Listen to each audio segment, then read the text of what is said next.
Olá, oitavo ano, tudo bem com vocês? Eu sou Rita Lira, sou residente da Residência Pedagógica do curso de Geografia na UFPB, a gente já se conhece, mas é isso. Na última aula, a gente ficou combinado de que iríamos dar continuidade ao assunto sobre socialismo e que essa continuação seria feita pelo residente Jailson. Não foi possível e eu vou dar continuidade hoje. Nós vamos dividir essa aula em dois momentos, duas etapas. A primeira, minha, hoje, e na semana que vem, o Jailson vai dar a segunda parte sobre socialismo. Bom, então vamos começar. Se a gente pesquisar no Google o que é socialismo, que foi o que eu pedi a vocês para fazerem há uns 15 dias atrás, espero que vocês tenham feito, vai aparecer a segunda resposta. Vou filar. No Google diz que é uma doutrina política que prega a coletivização dos meios de produção e de distribuição, mediante a supressão da propriedade privada e das classes sociais. E diz ainda o seguinte: é um sistema político e econômico que põe em prática essa doutrina. Aí, isso é o que o Google diz, e isso é uma primeira pesquisa para a gente descobrir o que é. Vamos então para as próximas partes. Nós já sabemos que essa doutrina, essa teoria política, ela nasceu no fim do século XVIII, no início do século XIX, ali naquele momento entre a primeira Revolução Industrial. E ela nasceu como um contraponto ao capitalismo, algo que fosse contrário realmente ao sistema político e econômico capitalista. O socialismo, ele defende a igualdade de oportunidades e surgiu a partir dos movimentos políticos de lutas sociais e também do movimento da classe intelectual, das pessoas daquela época, fim do século XVIII e início do século XIX, que dedicavam a sua vida a estudar economia, a estudar história, estudar geografia, estudar política, entre outros. Portanto, essa classe intelectual, junto com movimentos políticos daquela época, pensaram o socialismo. O socialismo, ele se divide em dois grandes pensamentos, duas grandes teorias: o socialismo utópico e o socialismo científico. Hoje em dia ainda temos o socialismo real, que vamos falar sobre isso no finzinho do vídeo. Agora a gente vai falar um pouco sobre a primeira teoria, que é o socialismo utópico. Professora Rita, o que é utópico? O utópico vem de sonho, utopia, desejo. Então é algo que é mais sonhado, mais idealizado. Por isso que a gente chama essa primeira teoria de socialismo utópico. Lembrem-se disso. O socialismo utópico foi a primeira corrente do socialismo, que ela aconteceu nesse primeiro momento de criação. Esse pensamento utópico do socialismo, ele se idealizava da seguinte maneira: sonhava muito com sociedades igualitárias, como eu já falei para vocês, oportunidades iguais para todo mundo. E o socialismo utópico, ele formulou algumas teorias, né? As pessoas que fizeram o socialismo utópico, os teóricos, os estudiosos que dedicaram seus estudos a isso, formularam duas grandes teorias. A primeira é uma teoria de comunidade, uma comunidade que existiria a parte do capitalismo. A sociedade capitalista continuaria existindo, mas existiria uma comunidade pequena que sobreviveria isolada do capitalismo, com seus próprios meios de produção e de uma forma ou de outra sobrevivendo a partir do capital. E aí, essa teoria ela não conseguiu chegar até a prática, ela não foi colocada em prática. Já teve um outro teórico que pensou um outro jeito de fazer isso, que seria uma comunidade maior, uma comunidade mais tipo um país.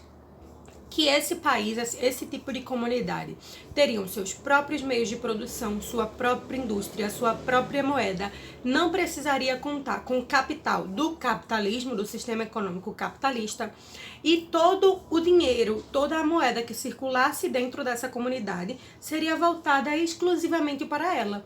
O meio de pagamento seria por força de trabalho, ou seja, você trabalha e ganha alguma coisa em troca.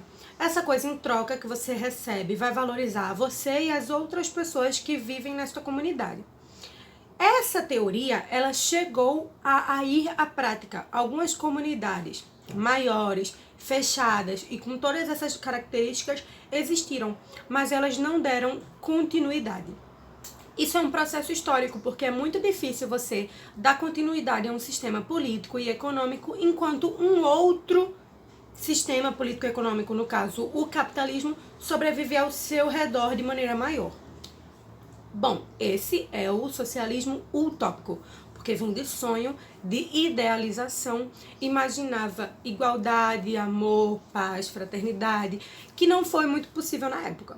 Agora nós vamos conhecer o socialismo científico. O socialismo científico foi a segunda corrente do socialismo e ela foi criada no século XIX por dois homens muito conhecidos em todas as ciências sociais, que vocês provavelmente já ouviram falar, principalmente porque no outro vídeo eu falei deles também, dele na verdade, falei de Karl Marx no vídeo passado. Foi ele, Karl Marx, e Friedrich Engels que criaram o socialismo científico, que também é chamado de marxismo, por causa do sobrenome de Karl Marx.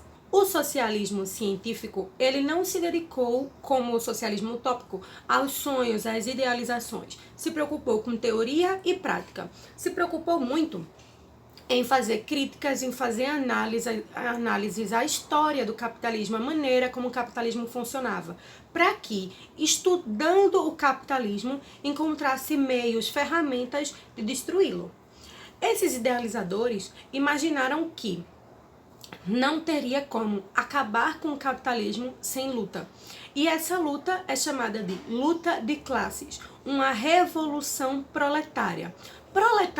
Proletariado significa os trabalhadores. E aí essa revolução partiria deles, dos trabalhadores, das pessoas que estavam marginalizadas, as pessoas que não possuíam esse capital. E a luta de classes basicamente é por dois motivos. Porque existem duas grandes classes sociais no mundo. A classe dos opressores, como diz Paulo Freire, opressores e oprimidos. A classe dos opressores, que eram os donos dos meios de produção, os donos das máquinas, os donos das indústrias, os donos dos grandes comércios, e os oprimidos, que eram os operários, os trabalhadores, que não recebiam de forma justa pelos seus trabalhos. Essas duas grandes classes sociais, os opressores e os oprimidos, a burguesia e o proletariado, entrariam em choque. E só com uma luta que resultaria numa revolução do proletariado, dos trabalhadores, é que chegaria ao fim do capitalismo. O socialismo científico, ele pensou em algumas teorias para a maneira de como esse socialismo funcionar, que seria, por exemplo, com o Estado comandando toda a economia, o fim da propriedade privada, por exemplo, já que tudo seria do Estado para que tudo fosse de todos. Uma maior quantidade de oportunidades iguais para todo mundo e a socialização dos meios de produção. Como assim, professora, socialização dos meios de produção? Os meios de produção significam o maquinário, significam as grandes indústrias que produzem as coisas que a gente precisa para sobreviver, como roupas, sapatos, alimentos, móveis, esse tipo de coisa. Livro é muito importante para viver. E aí, esses meios de produção parariam de ser de um dono específico e seriam socializados. Seriam de um Estado que comandaria tudo e esse Estado comandaria para que esses meios de produção fossem de todos e todos recebessem igualmente.